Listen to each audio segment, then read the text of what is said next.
right, welcome back. Cape Rugby TV. We're looking at the latest logs, results and fixtures in Western Province Club Rugby. Nice to have you along with us here on Cape Town TV, DSTV channel 263.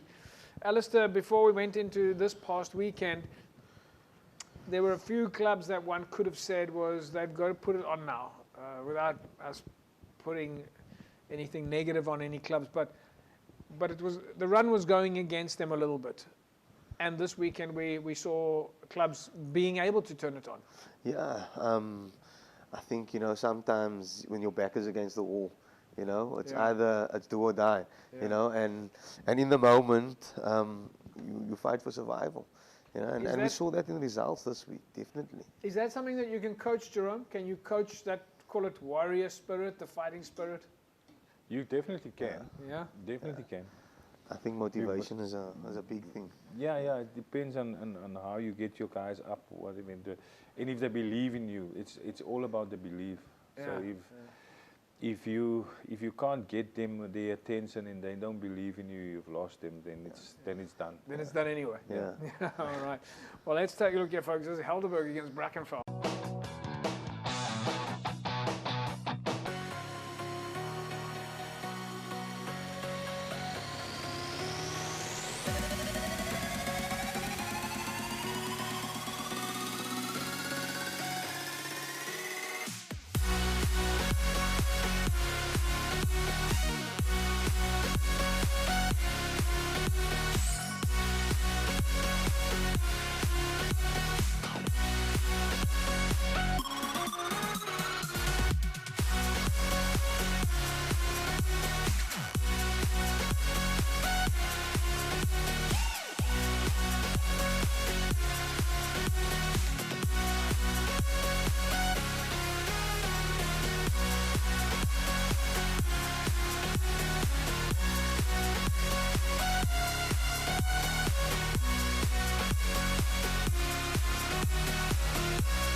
Half-time score then, Helderburg down 12 points to 5. And Alistair, last week the barometer said that this game was in favour of Helderburg. Yeah. And Brackenfell clearly didn't like that.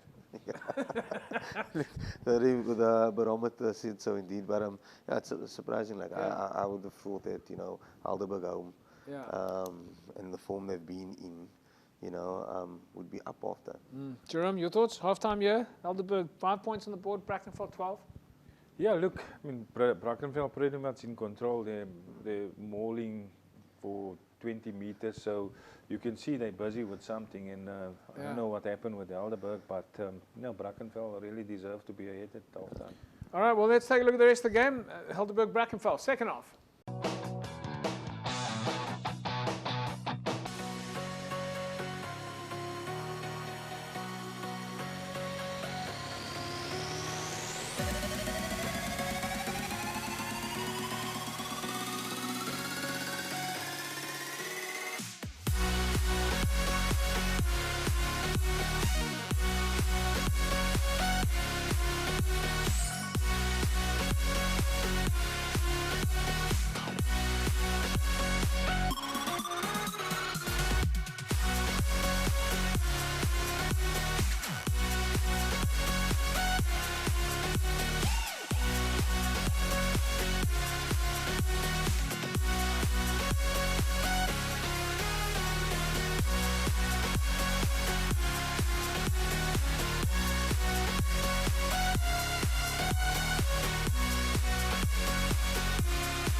All right, there we go. Final result in favour of Brackenfell, 31 points to 12. Alistair, Brackenfell would have been looking for this from a points point of view, trying to make sure that they have that last possible chance of staying, of getting into the top 6. But basically, Helderburg and Brackenfell are on the same boat. Yeah, they're in the same boat. Both has 2 games left. A points difference between the two. So going forward, they need to pick up another win or 2. All right, folks, let's take a look at your results then from Super League B. It was a win for Macassar over this past weekend, 17 points to 8 over CPUT. Collegians went down to Bellahar 24-18. Belleville went down to NTK 27-22. Goodwood went down to Primrose, and then Hamlets with a loss to Vineyards. We'll still take a look at that game. And then Franschhoek 25-17 over Ahmadiyya's. Jerome, anything that jumps out for you on those Super League B results? Yeah, it's Belhar Collegians. Looked like that was also quite a close game. Then obviously a lot of these games were quite close. Look at Bellville and NNK. Yeah. So yeah, I think you can see it's just like Franschhoek and Ahmadiyya's maybe, but all the other results is like a true reflection of Super B. Mm-hmm. From your side, Annie, looking at that? Yeah, look, Other than the CPUT result. I'm not going to Not gonna comment on the CPUT result. But yeah, look, it's, Super B is the league of death, you know. Yeah. It's tight. And we're at the tail end of the season and surprises are coming up. I mean, Vineyards, the Hamlet score, I mean, good win for Primrose against Kurud away. Yeah. And same with Franschhoek, Ahmadiyya's. I mean, Jerome, those teams are making a statement there as they sort of Primrose, Franschhoek, Belhar, Kraaifontein, Goodwood. I think Macassar. The last teams that will be really having to lift it is NTK and Collegians and to squeeze in there. But good for Bellville as well to see that they've stabilized a bit. Yeah, I mean they will be happy because they obviously. I think they can survive to stay in Super B. That's what they want to do. Yeah. So it's good for them. But like you say, Collegians, NNK, they might fight for a 6 point. Yeah. All right, folks, we'll take an ad break. When we come back, we'll carry on talking about club rugby. We'll take a look at more of the results, logs and fixtures. Back in a sec, don't go away.